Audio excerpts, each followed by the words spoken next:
Hello YouTube friends, and a special hello to all my new YouTube friends, because I posted about making the scrappy blocks after the big draw tidy out, number 2 I think it was, and I posted about finding all those red and pink fabrics and making these scrappy blocks, and I don't know why, but somebody somewhere must have mentioned it or tagged me or whatever, because there's a lot of new people here, and I'm very pleased to have you all. It's really, really nice. I saw the numbers on my subscriptions on my channel just go from 1 or 2 new subscribers a day, which I always think is wonderful, to actually quite a lot. So I'm very grateful, and it's very nice to have you here. And I've never said this in any of the videos since I started doing this over a year ago, but press the subscribe button and the notification bell, because I'd be very happy to have you along for some of the videos that I do. I don't just do quilting. If any of you have dug back in some of the previous videos, you'll see that I do all sorts of things. Anyway, what I was overwhelmed by, apart from that, was the massive number of comments. In the video, I did ask for sashing suggestions for sashing colours, and I got a lot. And so what I did in my book, in my notebook here, was I wrote down, I went through every single comment, and I noted what colours people were suggesting for sashing. And I've done a bit of a poll here.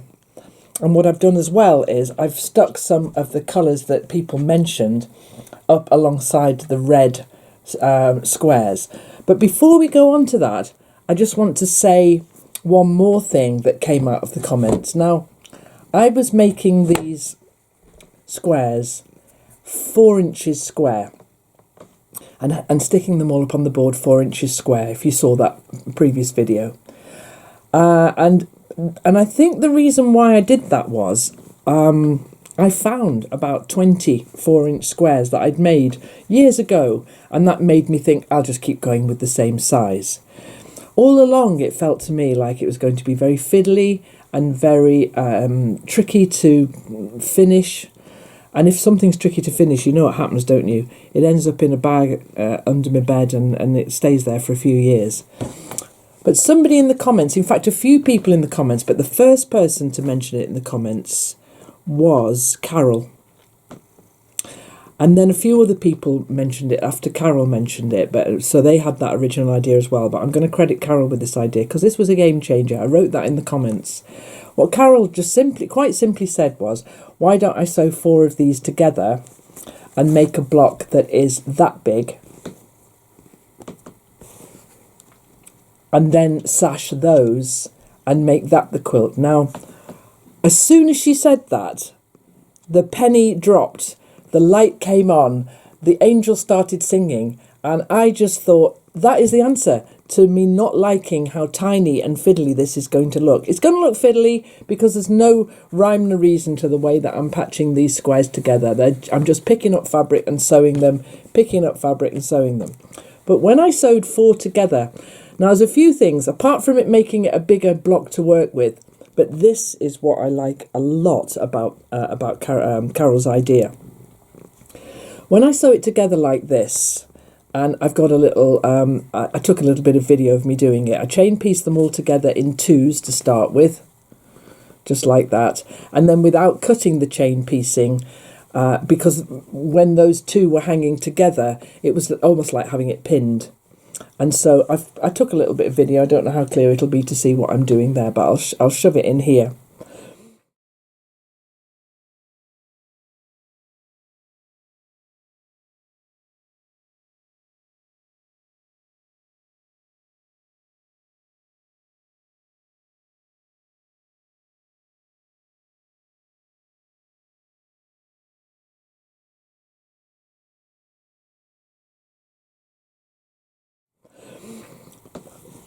What that then means, though, is that we've got another design element. It's already pretty weirdly crazy, isn't it?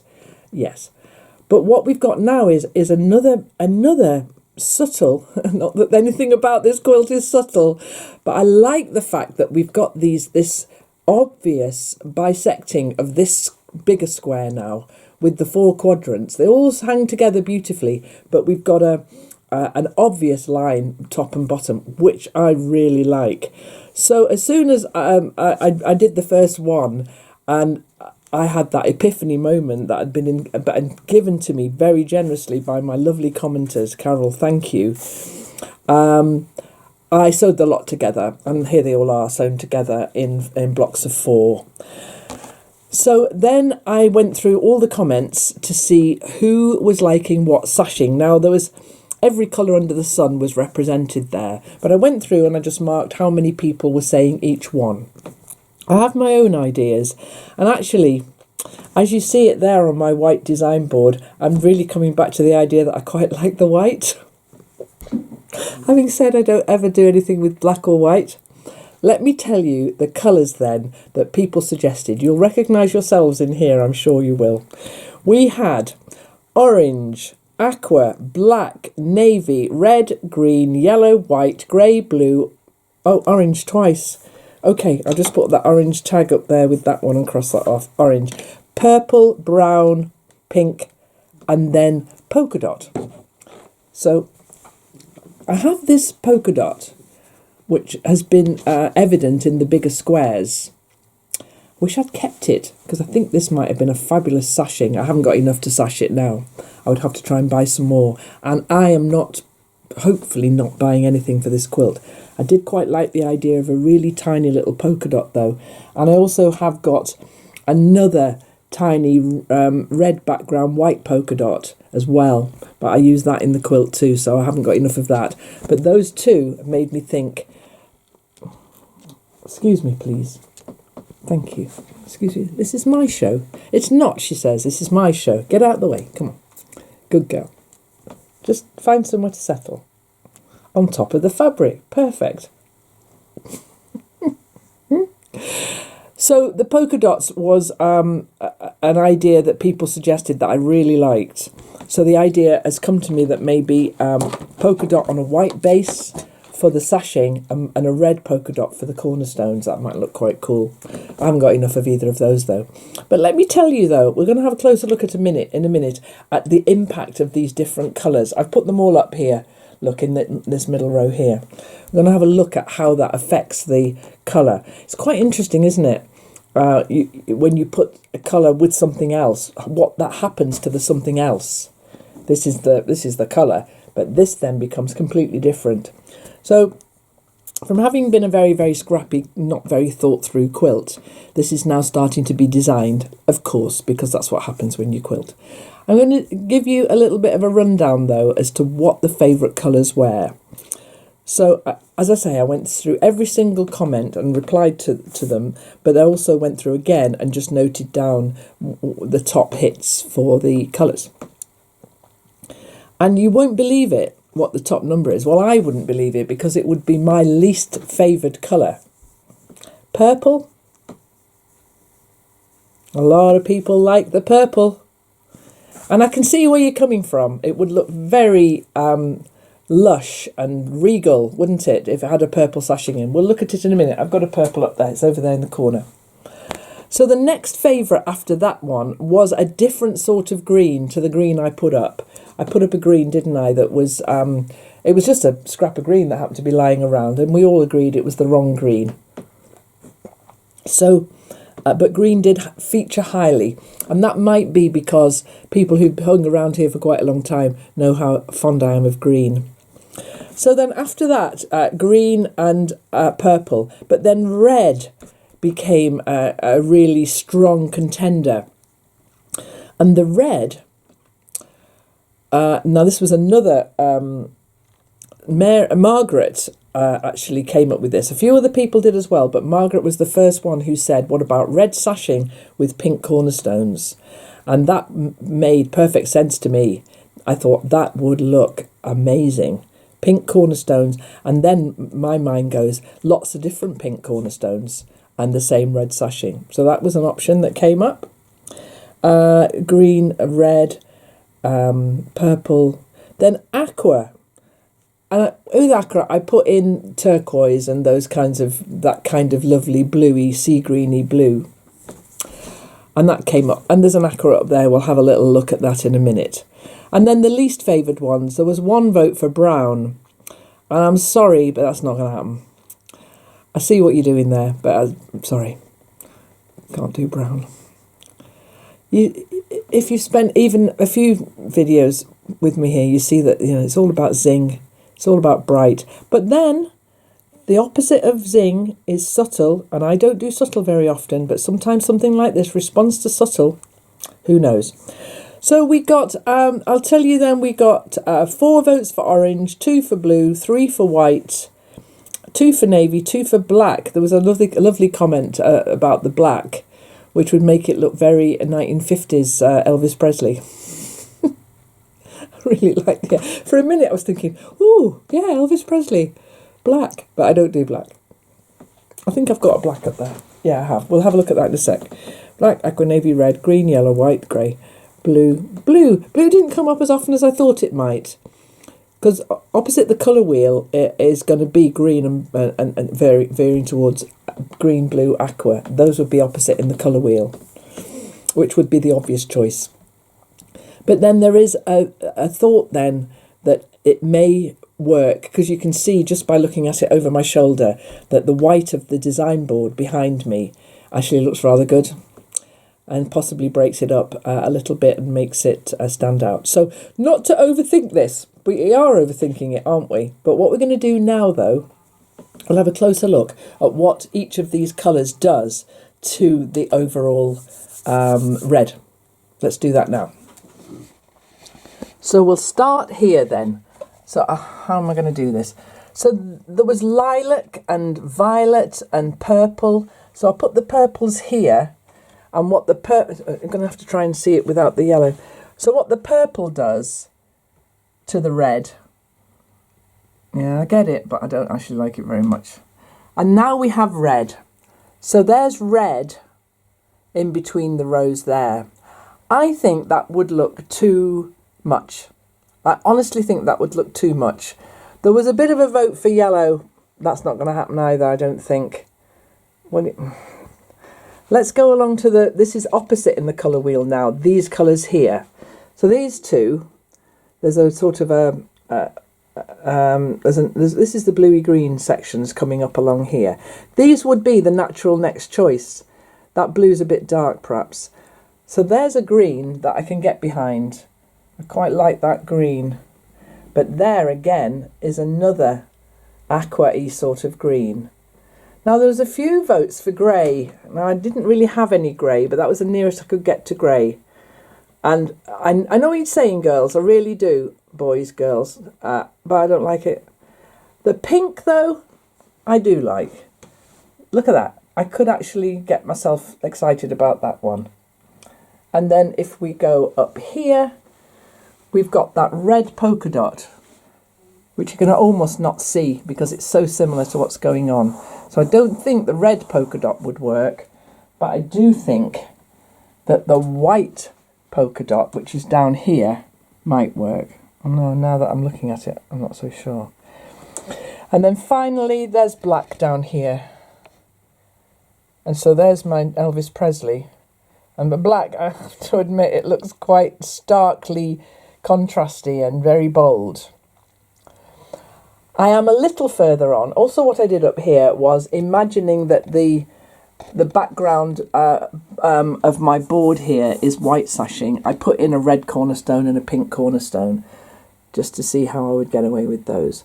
It's given me a lot to think about. I can eliminate some of these straight away. Some of them might be your favourites, but I can eliminate the yellow, for instance. And that big polka dot, that's just silly. Don't like that. It would just get lost. It would look like more of the same in the scrappy squares, wouldn't it? So then what is happening now then? I spent maybe 2 days making more of these base blocks. I just show you I've got a huge amount more reds. I've got loads more reds. I haven't got rid of my reds at all. Not at all. So we'll get back. I'll just sit back down again. So I think then what shuffled up to the top for me is possibly white, which has surprised me, but I do like how it looks up there. Possibly the tiny pink polka dots, the tiny red polka dots on a white background, which I do like. Haven't got enough of that though. But there's a place in Newcastle I can go and buy some more. There's a place near the coast called First for Fabrics. And one of these pottery days, at the end of pottery, I'll just drive in along to the coast and see if they'll have it. They've got all sorts there. I didn't really want to buy anything for this, but I think I'm going to have to. I've got the backing. I've got a huge piece of red for the backing. And so that's fine. And then I was thinking about how I was going to quilt this. Because of the nature of it, I think it would look better machine quilted. Now, I'm not a machine quilter. I hand quilt everything, but I honestly think this would look quite good machine quilted. So I'm going to research that as well, which would be expense, wouldn't it? But that's okay. I'm not going to keep this quilt.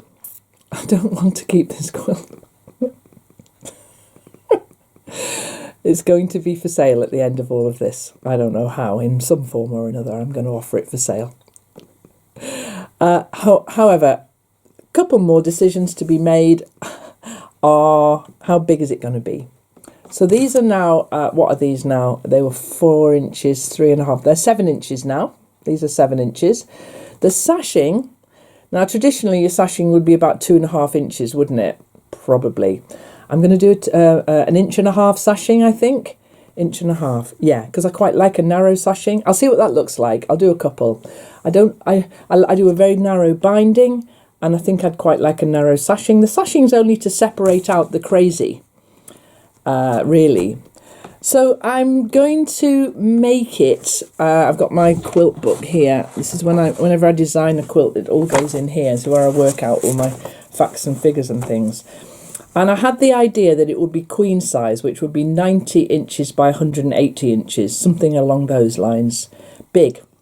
I like quilts to be big. I like them to hang down the bed a bit. I make 5 foot square quilts that just go over a sofa or, the arm of a chair or something. But I do like my bed quilts to be big. So anyway, guys, I'm going to post this. I'm not going to do any sewing or anything. I'll put in the little bits of videos that I've collected together for this little video here. And I'm going to post this one today. I'm also going to do some... I'm going to tidy up some more drawers. So they'll be coming next Monday, more drawer tidying up. What's happening is things are getting sort of organised into days. So the tutorial stuff happens on a Saturday. The very last of the English paper piece dog will go up on Saturday.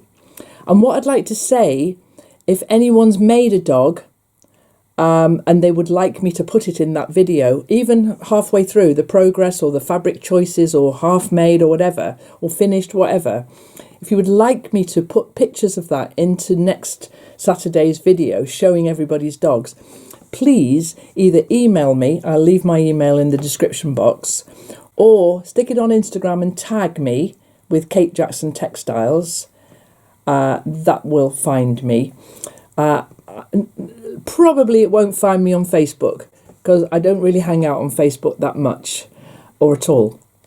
Which is why if you go to Facebook and look me up, you'll see that there's a half-hearted post here and there. But if you tag me on Instagram, I'll find it. If you email me, I'll definitely find it. And if you're cool with this, I'll just cobble together all your pictures and show all the pictures of everyone else's dogs. Work in progress, finished dog, even just your colour choices. That would be great. And if you want me to put your name on that, I will. So let me know what you want me to do in your email or in your Instagram post. So the tutorials then, the dog will be finished on Saturday. And after that, I was going to look at my New Zealand journal, and we're going to think about putting some pages and covers and so on together to make yourself a holiday journal or a planning journal. That'll be good. Then this one, I'll carry on with this until we're finished with this one.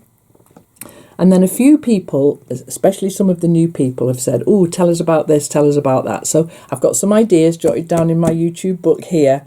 and I'll do some videos about some of the things you've asked me about. So on the tutorials then, I'll make the paper flowers. I'll do some of that folding and so on with you, whatever. Just ask me. I'm more than open to suggestions.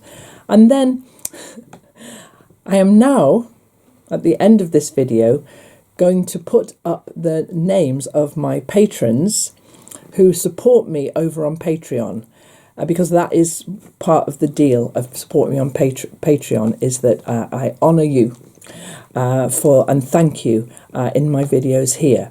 So I'm also going to leave a link then to Patreon in the description box below, where you can go and find out what the tiers I have created, what rewards they will entitle you to. So do go along and have a look and see if there's anything you can think of that you would like to take advantage of to support me, because this channel will be ad-free for the foreseeable future. So rather than imposing ads on you, which you can't do anything about, you can't choose about, I'm inviting support through Patreon, and so far it's been amazing. For the people who are new here, the way that I'm speaking to you now on this camera was all helped to buy through my lovely patrons. Honestly, you should have seen the way I was trying to video things before. It was insane. So this is good. Now, this is very good. So damned easy, I can't tell you. So, okay, guys, that's the advert. I'm going to post this now. I'll just go and load it up now. I've got a whole load of other things coming soon. And so subscribe, hit the notification bell, leave a comment in the description box below, and I read them all and I try to reply to them all, because that's what I like to try and do. There's also going to be a link to the shop, although there's next to nothing in the shop at the moment. I have one calendar left. Thank you for everyone who's bought a calendar. We're on our February page now. And so there's one calendar left, and a few bits and pieces in the shop, and especially the book about you, darling. There's the little book about Norma, about her story, about her amazing story, about why she is the best cat in the world, and why she never leaves my side, and why she purrs at me all the time, and has done for the last 8 years. She's amazing. Okay, that's enough. That's enough. I'm going to get on with this now. I've got a few more squares to make, so I'm going to get on and do those today. Thank you for watching. See you next time.